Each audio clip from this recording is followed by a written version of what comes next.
Okay, we've showed up to Mrs. Jones's house, and she has been having trouble with her lavatory sink drain not working correctly.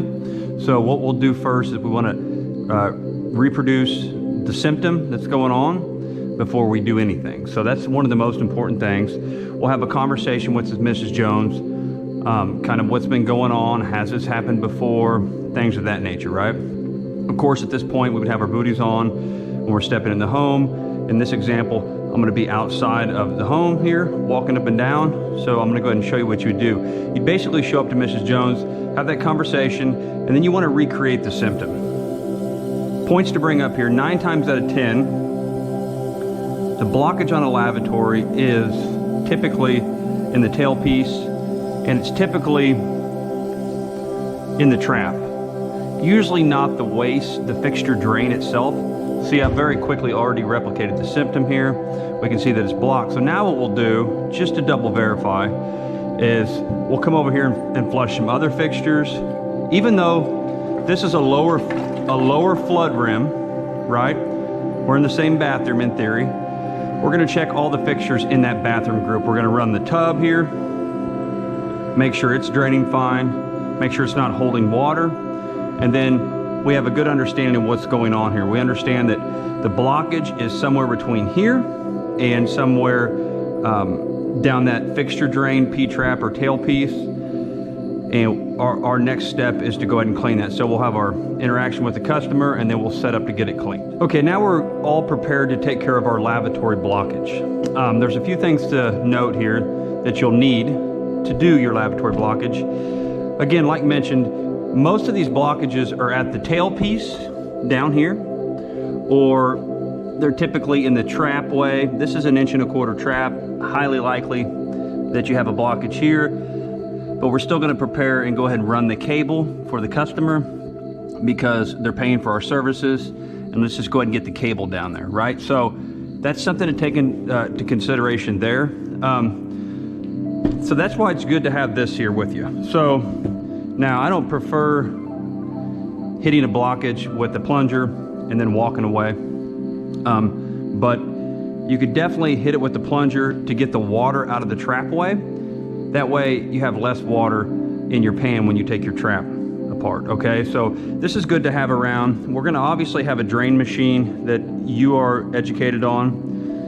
When you're doing a lavatory blockage, something to take into consideration is cable size. You typically don't want to have, you don't want a 3/8 cable. You want anything smaller than that, 5/16, 1/4 inch, preferably a bulb head. These are nice. Sometimes you have an attachment with a drop head, but usually that's a bigger cable. This is a good size cable here. This looks like a 5/16. This would be a great tool for the job. Drain gloves, obviously having a pair of channel locks. This is a nice little cutaway trap arm we're going to talk about. Have some PPE. Right, personal protection, we always want to have that around. So sizing up your blockage is one thing. If we're going to cable this, and let's think about this being a bathroom. If our toilet is here, which is a 3-inch or 4-inch fixture drain, it's going to go into a fixture branch, and then we're going to have, say, a tub over here. If those are not blocked, we know that we only have about 5 foot of cable we need to run. In this case, I've got the drain blocked here, set up for demonstration purposes. This is called sizing up the drain. Very important step. Know what you need to run in there. That way you're not running excessive cable into the fixture branch or down the drain. So size the drain up. Another thing to note is size up the home. Is it a 100-year home? Are we standing on an old mud set floor in a 100-year home? If we are, there could be what's called lead piping and lead bins, and I don't have an example of that right here with me, but the T's are not sanitary, which means they don't sweep well, right? So the cable could run into the back of a trunk line and things of that nature, which would end up, you can poke through that and it can be catastrophic. So always think about that when you're cleaning a drain. Is it an old home? Because we want to be very cautious about running the cable too hard down that drain. Really, that's about it on sizing up, getting prepared. You can see that we've already got our protection set up, right? Our preparations in place to clean the drain. And we're gonna go ahead and move on to the next step. Okay, now as you can see, we got some of our PPE on here. We're gonna put on our safety glasses. Safety glasses are really important because you do not want to get sewage in your eye. So it's great practice. A lot of guys will run in quick, but taking those precautions is it's a smart thing to do. So our little plunger, let's talk about that. So we'll want to recreate that symptom, right? Now, if we're going to clean the drain, why are we still going to use this? Again, like mentioned, what happens is the tailpiece can be clogged up, or the P-trap, and simply by establishing some flow right there, we can move that water down. And when we do that, when we take our trap apart, we're gonna have way less water coming out down here. So if we can give it a quick plunge and take those quick steps, we can actually make less of a mess down here before we run our cable. It's not always the case, but in this case here, you can see our blockage is recreating simply by taking a rag like such, right? And placing that rag over this overflow hole and giving it a good plunging. Everybody knows how to plunge. We've seen the movies, right? Very simple. Give it some good suction. Make sure there's water in there. And what that'll do is it'll drop that tailpiece, okay? Drop the water out of that tailpiece, out of this trap. If there's any debris or gunk built up, it'll move that along. And what that'll do is at least give us a little less nasty to come out here, right? But again, this is not a necessary step, but it does work. These work great in commercial grid strainers, things like that with the low flow fixtures. But again, this is just a great point to mention. Okay, now we're gonna prep for our drain cleaning. So this is a little something that I enjoy to use. You can see these with the new flex shaft machines. They come with these. Such a cool idea and concept. You don't always have to use this, but it's a great way to stay sanitary and clean, keep your cable clean and things like that. So let's dive into it. So obviously, like mentioned, this is going to be a machine that you are familiar with and you've been trained on and you know how to use, right? So I'm not going to go into too much detail there on how to operate this machine. This is a good little machine. It's a little heavy, but on the whole, you know, you choose your own weapon, right, so to speak, right? We're not here to discuss what type of tools to use to do drain cleaning. Everybody has a preference. We use multiple machines. We've been pretty happy with these. These aren't too bad. They're convenient. So anyway, let's go ahead and dive into it. So what we typically do, and what I typically do, and not everybody is the same, is I go ahead and take apart my trap, obviously catching water. You can use your bucket if we're gonna get some water out of here.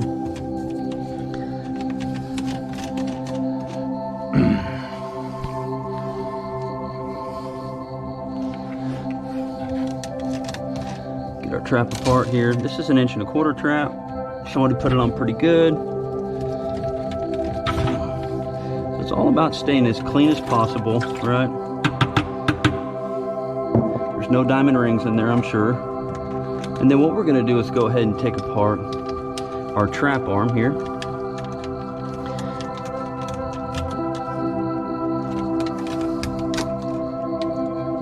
And then we'll go ahead and still, this is an 1 1/4 inch one, we're going to steel off our nut and ferrule. Try not to lose it there. And then we're just going to change these out, okay? So we'll go ahead and stick this guy on here. Stick this guy on here. Okay, and then this is going to go into the wool. Now, what I like to do, make sure my machine's loose, okay? I got on my rubbers right now. We're going to put on some drain gloves when we start to run it. Something that's safe, and that's another thing to mention. See how we got a little bend in our cable there, right? So what we'll go ahead and do, let me get my head down here a little bit more so we can see good. Get a good angle. So we're going to go ahead and run that cable right through. And then we're going to go ahead and try to establish direction, right? And direction is very important when we are getting into our sanitary tee in the back. Now we can clearly see our sanitary tee, but by facing that cable down with that bend, you can get it into the fixture drain. And I know that I'm going down. And a good way to know that A good way to know that is that your cable's arching up. Your cable is arching up on the top and going down. So you should be able to see that very clearly when you're looking at it. So arching up and down, right? So once you establish that, then what I like to do is put this guy on here, which is just a really cool concept and idea. And then we take our trap and get it put back together.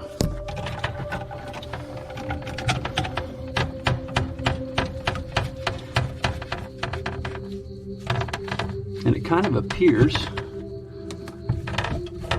the person who put this trap together last just barely had anything to get onto there, which is not really recommended.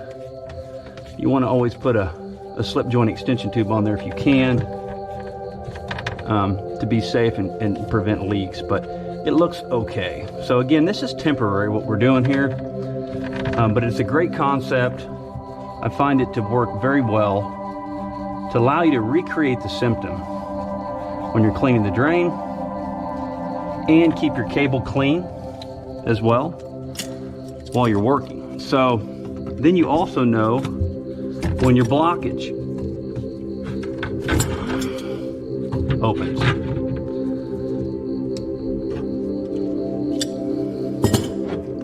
So now essentially what we'll do is we're going to go ahead and get that water running again. And you can see that it's going into that trapway.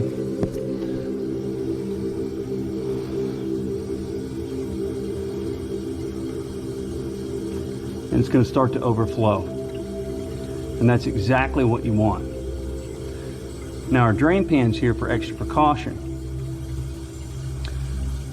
But if we can catch it in the bucket, it's going to be easier to take outside and dump, or whatever we need to do, right?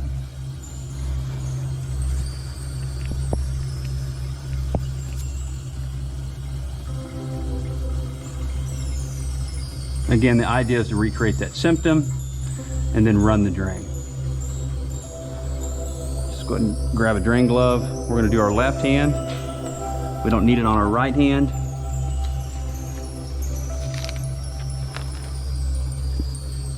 Because we're going to be holding the machine with that.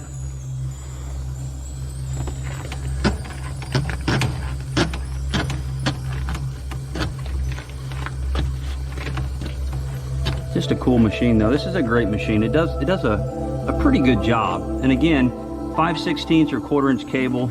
There we go. Now, the idea is to turn that down to a trickle. So we're recreating the symptom. Because we want it to overflow, right? But we don't want it to overflow so much that we're bringing way too much water under the cabinet here, right? This is what we want. So now let's go ahead and make forward progress with our cable, slowly, right? You got to auto feed or you can hand feed it in. I've already done some hand feeding. I'm moving it in, right? I feel stiffness, right? So we'll go ahead and do a little bit of progress.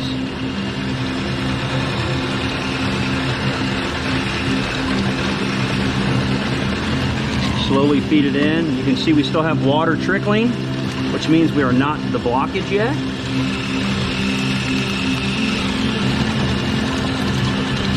But we're on our way.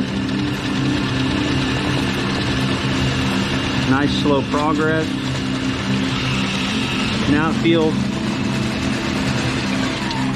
as though we're working on something.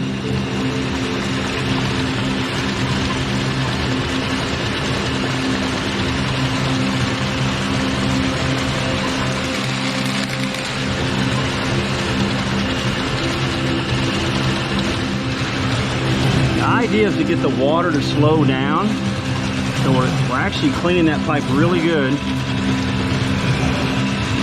on the internals.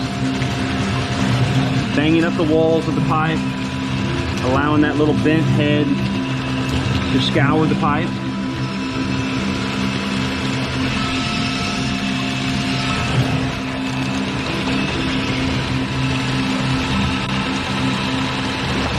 simply by also loosening this up, you can get a little bit better feel for it when it's not locked like that.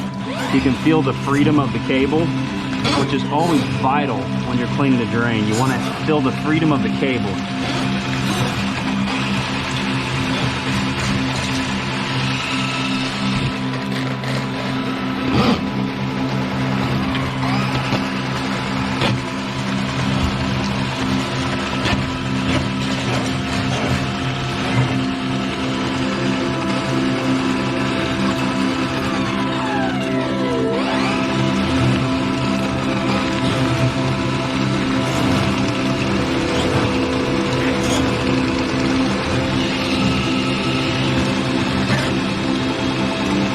Just seen the blockage drop, and that's exactly what you want.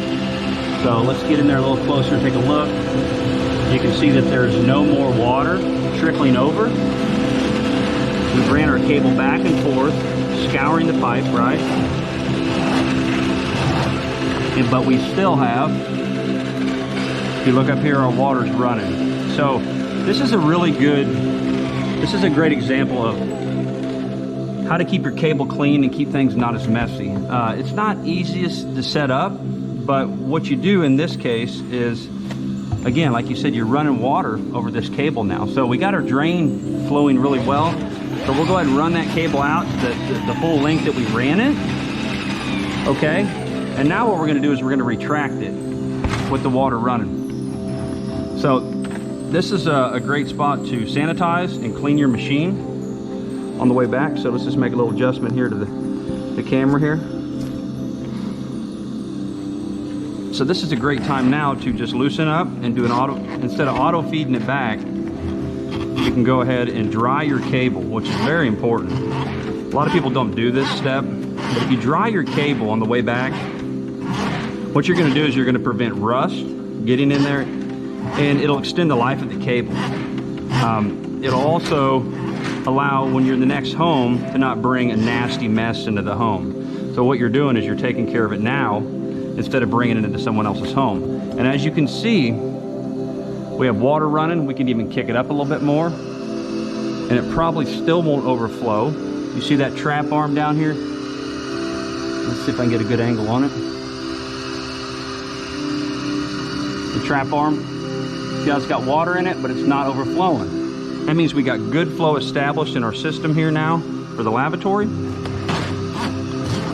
And that's exactly what we want. And now we're cleaning our cable off simultaneously, right? So this is just a great way to stay clean when you're doing your job, and keep your equipment clean, keep yourself clean, and you're not bringing back black sludge and things of that nature. So, of course, you got a little bend in that cable. You can always straighten it back out or leave it. It's not too big of a deal. Those bulb heads work really well for this application. So that's going to be it. Let's go to the next step and get everything put back together. The last step is we're going to go ahead and retrap everything back out, and then we're going to check everything for leaks. There's nothing glamorous about cleaning a drain, but it is essential, and there's things that these things have to happen, right? So as a tradesman and a craftsman, trying to be as clean as possible is the main thing. And I think that's one of the things I hear a lot is I can never be a plumber. It's gross, right? Well, it is gross. It can be gross, but you can also limit your exposure to it, right? And I think that's what a lot of people forget. And just by not taking a few extra steps and precautions, they end up causing themselves more work than what they really should be doing. So the steps I showed you here today can really help minimize the nastiness involved. Now, again, I'm talking this tail piece it's in. Looks like it's in about a ½ inch or so, so I think we're good to go. But we do like to see those in a little further. You could always put a slip joint extension tube on that, right? So personally, myself, and I probably should have took that out first, but it did come out, no problem.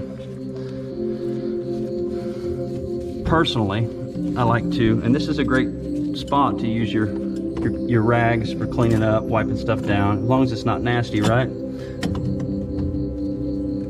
I like to tighten those up a little bit. You don't want to strip them out. You want to go hand tighten and then maybe even a half quarter turn after that. Ensure there's no leaks. So now we'll go ahead and take our drain pan out. We do not need that anymore. And then we can actually get rid of our drop cloth there and do a quick cleaning of everything. This is an important step that people miss as well, is not leaving the customer's home smelling nice, right, and sanitized. When you do these things, you want to, there is sewage involved, right? It's very unsanitary, right? So I guess this would be considered wastewater and not soil water. But we are running our cable down into soiled water, right? Our cable gets down there and it can bring those things back, right? A little toothpaste, you know, out of Mrs. Jones's lavatory is not going to be that nasty or whatever. But again, that cable goes down into soil water and we bring that back. So taking these extra steps in Mrs. Jones's home to make sure things are sanitized is very important. And it's a step that a lot of people overlook, right? And when we're in a customer's house, we want to be cautious of what we're touching. And if we touch anything, we want to make sure we keep it cleaned up for them. So now we're going to do a quick test on the lavatory. Make sure everything's good. We also want to double check that our pop-up assembly is working correctly. It's good practice to pull this apart and pull it out while your drain pan is in place. However, we determined that the blockage was down the fixture drain, so we went ahead and just attacked that and took care of it. One of our last and final steps here is, now's a great time to remove your gloves, get your hands dried up. And we just want to let the faucet run, right? That is one thing that's got to happen. It's very important. Make sure your faucet's running. Make sure you take your cleaners. Make sure your pop-up assembly is working correctly and you got some good depth there, allowing drainage. And then we're just going to let it run. This is a great time to start picking up your tools, getting cleaned up, getting organized. Also, you're going to have some excess of water. And that excess in water here, you want to make sure that it gets dumped. If you dump it in the tub, that's totally fine. You want to go slow with it, or the sink, it's totally fine, as long as it's not real nasty, right? We don't want to be dumping any type of sewage or anything or wastewater outside. But we are going to go ahead and get that stuff dumped before we go out. This gives a good check on the drain to make sure everything's working okay. Add a little water in your bucket and clean it up, right? You can even give your bucket a good sanitize, right? That doesn't hurt. Let that set on there so it's not stinky on the next person's house. Seems like our drain's working well. Good practice is to always fill up the bowl and let it dump. So, and why are we doing that? Well, there's two reasons we do that. One reason is to check for leaks, put head pressure on it. And the other reason is to allow a tidal wave to go through the pipe we just worked on, right? We just cleaned a drain. We stirred up a bunch of debris. It's hard to say what we stirred up, but by sending a tidal wave directly behind that, what we're gonna do is essentially move some of that stuff downstream. That's one of the biggest problems with drains nowadays, is we have such low flow fixtures with regulations and trying to bring those GPMs down. What's happening is the drains are becoming blocked easier because they are not getting scoured like they used to with larger flushing toilets and things like that. So low flow fixtures actually don't necessarily help your drains, but we have to play by the rules. So fill that bowl up, and now we're going to go ahead and let it dump, and we're going to examine everything. This is a vital part, right? The bowl is dumping. We're going to get down here with a dry hand. Dry hand is what's important. And we're going to touch all the joints. You wipe the joint, and you inspect it for leaks. Wipe the joint, inspect for leaks. Wipe the joint, feel the pop-up assembly, everything. This is one of the most important parts, because what'll happen is if there's a small drip, we will be back to the customer's house, and that's a bad experience for them and a bad experience for you, the company. So everything looks really good there.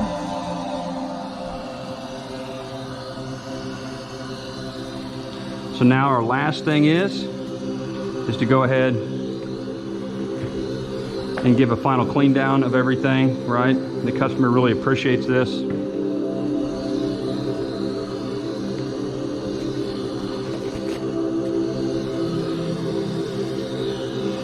And even if it was dirty, you want to leave it cleaner than when you got there. That's what we say, right? The customer appreciates that. Clean their faucet, it doesn't matter, right? Take the time to be a craftsman and provide a great experience for your customer. Kick that water up, get that bowl clean, right? And we establish good flow. Now, if we was not establishing good flow, this pop-up assembly might need to be taken apart, pulled out, and see if there's any hair. But that'll be another training, and we'll go over that in another video. So last but not least, after everything's cleaned up, the room's cleaned up, everything's out of there, you'll want to go back and always go over this with the customer. This is with any service that we provide for the customer. We want to take 5 minutes and say, this is what's going on, this is what I did, this is what I found. As you can see, everything's running well right now. You know, let the customer know that this could be routine maintenance. It's hard to say. It could last 30 days. It could last 30 years. So with the drain pipe being a small diameter, you know, you really can't get a camera down there. You could, but it's just highly likely that it was just sludge or buildup, and you should be good to go. We gave it a good thorough clean. You're going to go over those things with the customer, let them know what you did, and of course documenting that all the way along with your field software. So that concludes our lavatory blockage drain clean on the fixture drain, and hope that helps.